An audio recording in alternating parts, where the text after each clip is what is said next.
Gene drives are a genetic technology that causes a particular gene to be propagated in a population at a higher frequency than would naturally occur. This is caused by an increase in the gene's heritability to offspring, which means the gene is passed on in a supermendelian ratio and it occurs more frequently in the offspring than would normally happen. Gene drives can be used to propagate a desired genetic alteration in a laboratory study, but their more popular use is in the control of disease by eradicating vector populations such as the malaria-carrying Anopheles mosquito.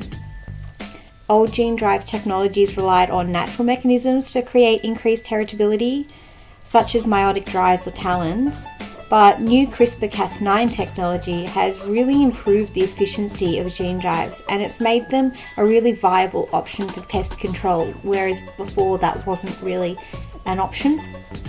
But what is CRISPR? Well, CRISPR stands for clustered, regularly, interspaced, short palindromic repeats. The CRISPR-Cas9 complex, it was first discovered as a defense mechanism in bacteria, and it was used to chop up invading DNA of viruses. But in 2012, Jennifer Dowden and her team realised that the system could be modified so that we can use the Cas9 protein as molecular scissors for gene editing.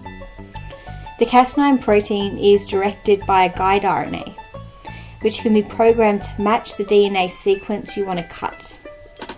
Once the guide RNA finds its matching sequence, it binds to one strand of the DNA double-stranded helix, causing it to open up. This allows the nuclease domain of the Cas9 protein to make a precise double-stranded cut in the DNA. There are two ways this break can be repaired: non-homologous end-joining repair or homologous recombination. In non-homologous end-joining, a polymerase enzyme attempts to repair the damage, but this is error-prone, so it leads to a lot of mutations that cause inactivation or knockout of the gene. The second way is homologous recombination.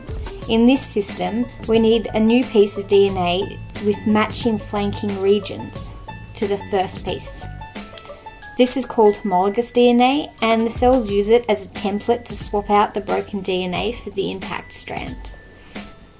In gene drives, homologous recombination is used to propagate the gene into subsequent generations. Let's use mosquitoes as an example. One individual is engineered to contain the Cas9 gene, followed by a CRISPR region in which the template for the guide RNA sits. These regions are flanking the gene we wish to propagate. When a CRISPR-containing mosquito mates with a wild-type female who doesn't have the CRISPR gene, they each pass on one copy of the gene to their offspring.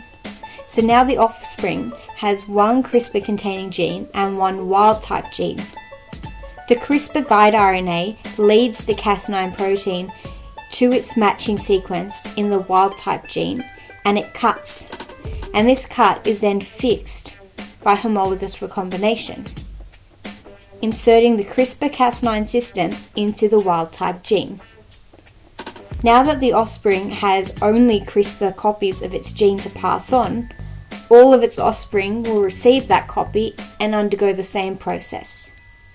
As more offspring mate with wild-type mosquitoes in subsequent generations, less and less wild-type offspring will remain until the wild-type is diluted out of the population.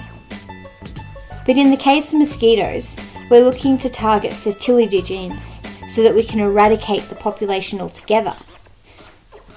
A good example of this is the paper by Hammond et al. From 2015. They decided to target a gene that was inherited by both males and females, but when it was disrupted, it only caused infertility in females. This way, the gene could be passed on through the generations, but still cause an eventual death of the population. They used CRISPR, followed by non-homologous end-joining repair of the gene, to create a knockout phenotype of the gene. A CRISPR-Cas9 system was then placed around the knockout gene so that males would pass on the gene in a supermendelian inheritance pattern to all of its offspring, while females born to these males were infertile. The idea is that, in time, the fertility phenotype will be propagated through the population until all fertile females are diluted out of the population and, with no females to mate with, the species dies. Without a vector, the malaria plasmodium parasite can no longer be transmitted to humans. Given the inefficiencies of mosquito nets and the population's current resistance to DDT, CRISPR gene drives may be the best option we have to fight the spread of malaria.